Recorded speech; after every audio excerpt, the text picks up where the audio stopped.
आप देख रहे हैं इंडिया टाउन न्यूज, भारत की बात। जम्मू कश्मीर के प्रसिद्ध पर्यटन स्थल पहलगाम में हाल ही में हुए आतंकी हमले ने पूरे देश को झकझोर कर रख दिया है। इस कायराना हमले में छत्तीसगढ़ की राजधानी रायपुर के निवासी और स्टील कारोबारी दिनेश मिरानिया की निर्मम हत्या कर दी गई। हमले के दौरान आतंकियों ने धर्म पूछकर दिनेश मिरानिया को गोली मार दी, जिससे उनकी मौके पर ही मौत हो गई। ये घटना न केवल एक परिवार के लिए बल्कि पूरे छत्तीसगढ़ और देशवासियों के लिए अत्यंत दर्दनाक साबित हुई। नमस्कार, आप देख रहे हैं इंडिया टाउन न्यूज और मैं हूं आपके साथ कमर गौस। देखिए हमारी ये खास रिपोर्ट। दिनेश मिरानिया अपनी शादी की सालगिरह मनाने अपने परिवार के साथ जम्मू कश्मीर गए थे। 22 अप्रैल को वे अपनी पत्नी नेहा, बेटे शौर्य और बेटी लक्षिता के साथ मिनी स्विट्जरलैंड कहे जाने वाले बैसरन घाटी की सैर पर निकले थे। इस खूबसूरत वादियों में अचानक आई मौत की इस आंधी ने परिवार को कभी ना मिटने वाला जख्म दे दिया। प्रत्यक्षदर्शियों के अनुसार आतंकियों ने पर्यटकों को रोका और उनसे उनका नाम और धर्म पूछा। जैसे ही दिनेश मिरानिया ने अपना नाम बताया, आतंकियों ने उन्हें निशाना बनाते हुए गोली चला दी।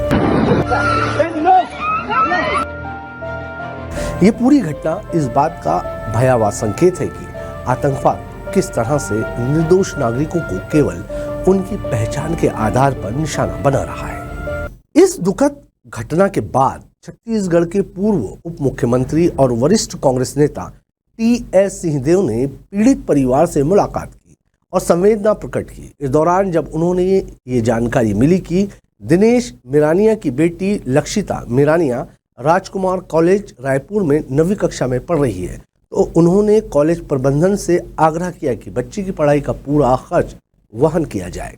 उनकी सिफारिश पर तुरंत सकारात्मक प्रतिक्रिया मिली और राजकुमार कॉलेज प्रबंधन ने निर्णय लिया कि लक्षिता की 9वीं से 12वीं तक की पढ़ाई पूर्णतः निःशुल्क की जाएगी। सिंहदेव ने कहा, ये एक छोटी सी कोशिश है पीड़ित परिवार को संभल देने की। हमें शहीद के परिवार की हर संभव मदद करनी चाहिए।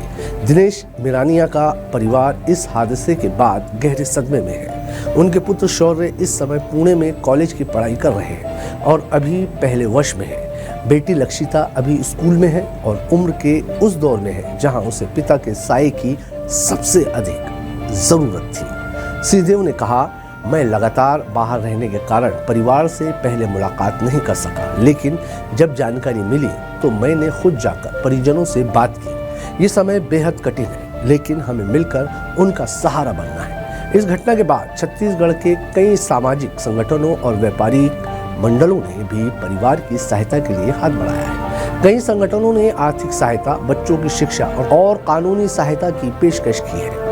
राज्य सरकार द्वारा भी घटना की जानकारी केंद्र सरकार को दी गई है और उम्मीद है कि परिवार को उचित मुआवजा एवं सहायता शीघ्र दी जाएगी।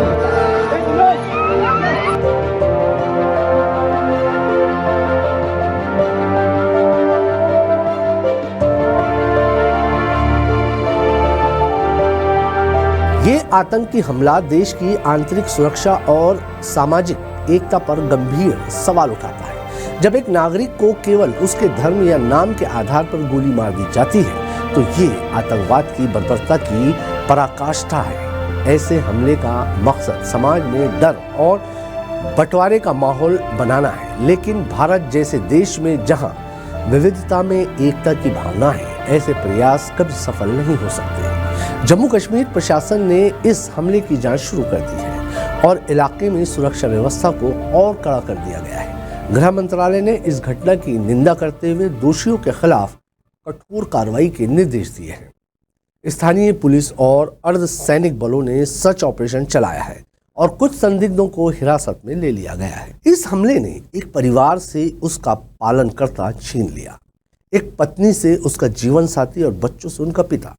लेकिन देश की मानवीयता, संवेदनशीलता और सहयोग की भावना ने ये सिद्ध कर दिया कि आतंक कभी मानवता को पराजित नहीं कर सकता।